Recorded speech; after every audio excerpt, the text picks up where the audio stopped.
साथियों, सादर सेवा जोहार।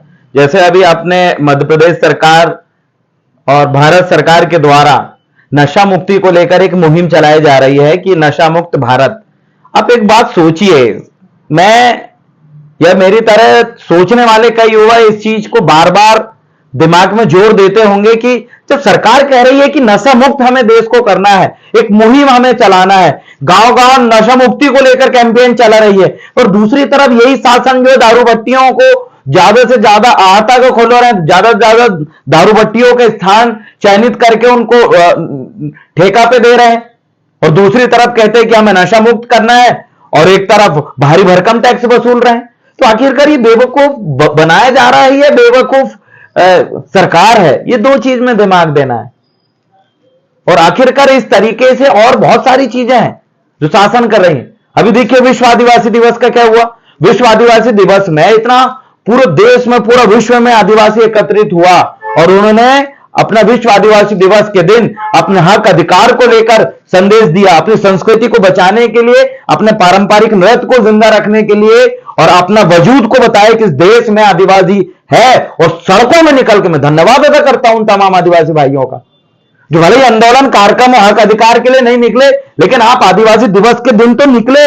यह हमारे लिए बहुत बड़ी बात है, क्योंकि सड़कों में आपने निकल के बता दिया कि इस देश में आदिवासी अभी जिंदा है, उनका अस्तित्व जिंदा है, और सरकार को उनके बारे में सोचना पड़ेगा। आदिवासियों के विकास और उनके जल जंगल जमीन बचाने के लिए और उनके शैक्षणिक आर्थिक स्तरों को सुधारने के लिए एक बजट जारी हुआ। उस बजट का क्या किया आपने? गाय के नाम पे 200-300 करोड़ आपने कर दिया, महिला बाल विकास मंत्रालय को आपने दे दिया आधा, लाडली बहना के नाम पे उधर पैसा कर दिया, और दूसरी हमारा पैसा को बंदर बांट करने के बाद हमें ही आंख दिखा के बोला जाता है कि हम आपको ये दे रहे हैं। कौन सा एहसान कर रहा है? विश्व आदिवासी दिवस की छुट्टी घोषित नहीं कर पाई सरकार।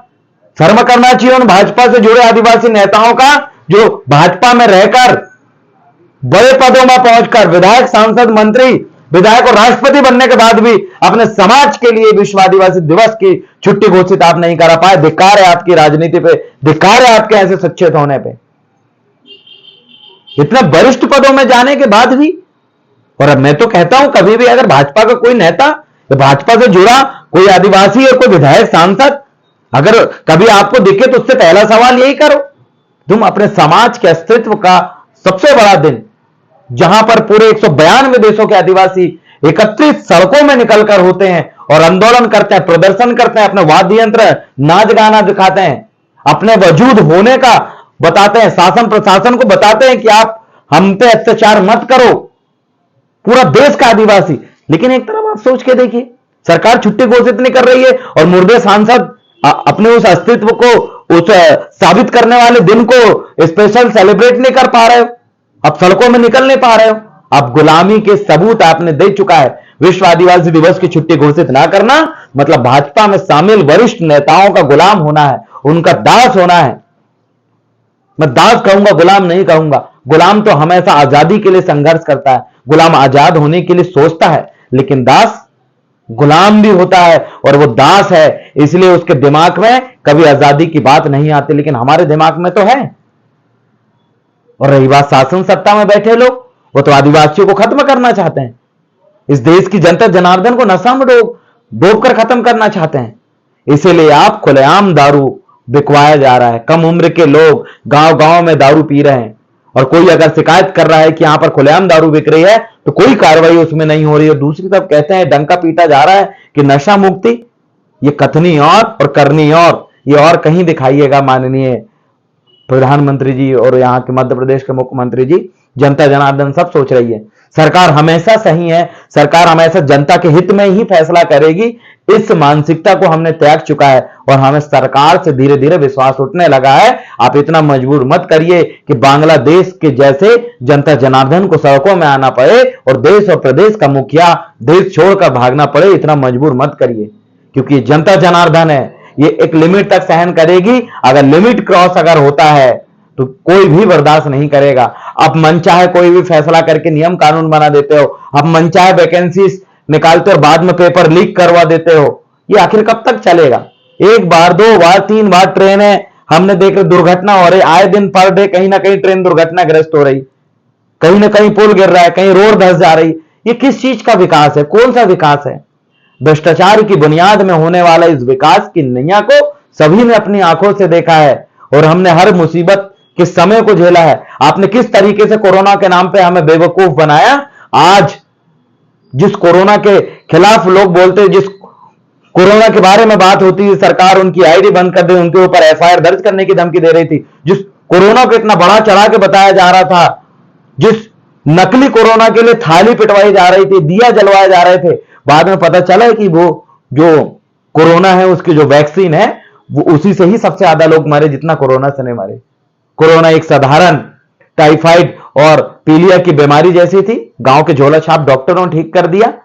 लेकिन उसी कोरोना के नाम पे डरा डरा कर जितने कानून सरकार के द्वारा लाए गए, जितने संशोधन किए गए, वो हमारी आंखों के सामने है। कोरोना का नाम का डर, कोरोना वैक्सीन के नाम पे मुफ्त वैक्सीन और साथ में प्रधानमंत्री केयर फंड जो है, पीएम केयर फंड के नाम पे आपने जो हजारों लाख करोड़ रुपए जो चंदा इकट्ठा किया, कि कोरोना के नाम पे, वैक्सीन के नाम पे आपने इकट्ठा किया और उसका 1 रुपए हिसाब नहीं दिया, ना खर्च किया। अकेला सोनू सूद ने कई सैकड़ों लोगों की जान बचाया, यहां से वहां पहुंचाया, लेकिन ना पीएम केयर फंड का हिसाब मिल पाया, ना ही कोरोना के नाम पे, वैक्सीन के नाम पे जिन कंपनियों को अरबों खरबों रुपए दिए गए थे, ना ही उनसे वसूली हुई। जिन जिन कंपनियों ने वैक्सीन वगैरह बनाई थी, उन वैक्सीनों की जांच होने के पश्चात वो सब फ्रॉड निकली, उनसे अधिकतर लोग मारे गए। तो उन कंपनी से कितनी रिकवरी है सरकार ने करी, पूछता है पूरा भारत देश की जनता। 1 भी रुपए रिकवरी उन्होंने नहीं करी। जनता जनार्दन को सरकार सिर्फ बेवकूफ बनाने का, चूतिया बनाने का काम कर रही है और जनता आंख बंद करके विश्वास कर रही है। लेकिन पढ़े लिखे लोग भी जिंदा है, दिमाग लगाने वाले लोग भी जिंदा है, विचार करने वाले लोग जिंदा है। कुछ हद तक आपकी बातों को और ये तमाम षड्यंत्रों को बर्दाश्त किया जाएगा। लिमिट क्रॉस होगी तो हिटलर के साथ जो हुआ वो ज्यादा देर नहीं लगेगी वो करने में।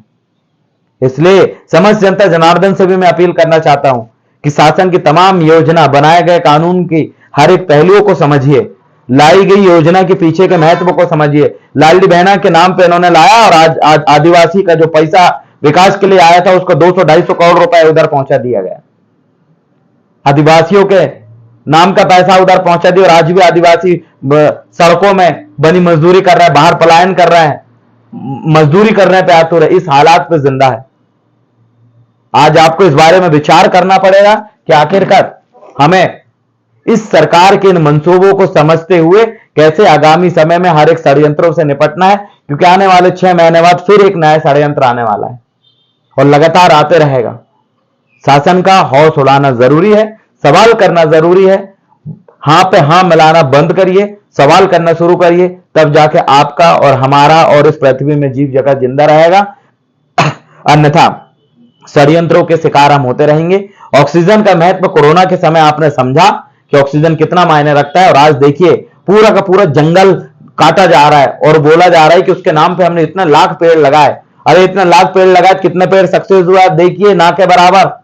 यहां तक कि पंचायतों में लगाए हुए पेड़ आज तक सुरक्षित नहीं है, तो जंगल में लगाए हुए पेड़ कहां से सुरक्षित होंगे? अब गांव में सुरक्षित नहीं रह पा रहे। तो हालात इतनी गंभीर है, सैकड़ों हजारों लाखों पेड़ काट के इस पृथ्वी से मानव जीवन को खत्म करने की साजिश है। और जो बड़े बड़े अमीर लोग हैं वो तो ऐसे देशों में चल जाएंगे जहां ऑलरेडी टेम्परेचर और प्राकृतिक वातावरण संतुलित है, लेकिन जिस जगह हम रह रहे हैं इसको वो भयंकर तरीके से खत्म करके और बड़ी विपरीत स्थिति बना के, पूरा वातावरण को खत्म करके, मिट्टी को, यहाँ की उर्वरता शक्ति को खत्म करके विदेश निकल जाएंगे। आधे से अमीर लोगों ने इस देश की नागरिकता को त्याग दिया है और जाके दूसरे देश की नागरिकता अपना लिया है। ये सबूत है कि आने वाले समय में लोग देश छोड़ने पर मजबूर हो जाएंगे और शासन और धर्म ज्यादा समय तक काम नहीं आएगा। इंसान आज किस तरीके से टेक्नोलॉजी के दौर में बढ़ रहा है, आज देखिए जमीनों के रेट, आसमान सूर्य, हर परिस्थिति आप समझते हैं। मैं ज्यादा लंबा ना कहते हुए अपने वीडियो को यहीं विराम दूंगा और अंत में कहूंगा कि नशा मुक्ति अभियान के नाम का ढोंग को बंद करें। अगर वाकई नशा मुक्ति करना है तो दारू भट्टियों के लाइसेंस को रद्द करें। और विश्व आदिवासी दिवस, जो आदिवासी सबसे निचली कौम है, इसलिए मैं बार बार आदिवासी बोल रहा हूं, क्योंकि ये कौम सबसे ज्यादा प्रताड़ित है, सबसे ज्यादा गरीबी स्थिति में जूझ रही है। हर गांव में सबसे ज्यादा गरीब यही मिलेंगे, सबसे ज्यादा काम करने वाले, सड़कों में काम करने वाले, मजदूरी करने वाले लोगों में भी सबसे ज्यादा संख्या इन्हीं आदिवासी भाइयों की है। इसलिए आइए शासन प्रशासन के ऊपर सवाल खड़ा करते हैं और सभी को मुख्य धारा में लाके एक मजबूती से हम आगे बढ़ते हैं। बहुत बहुत धन्यवाद। सेवा जवाहर।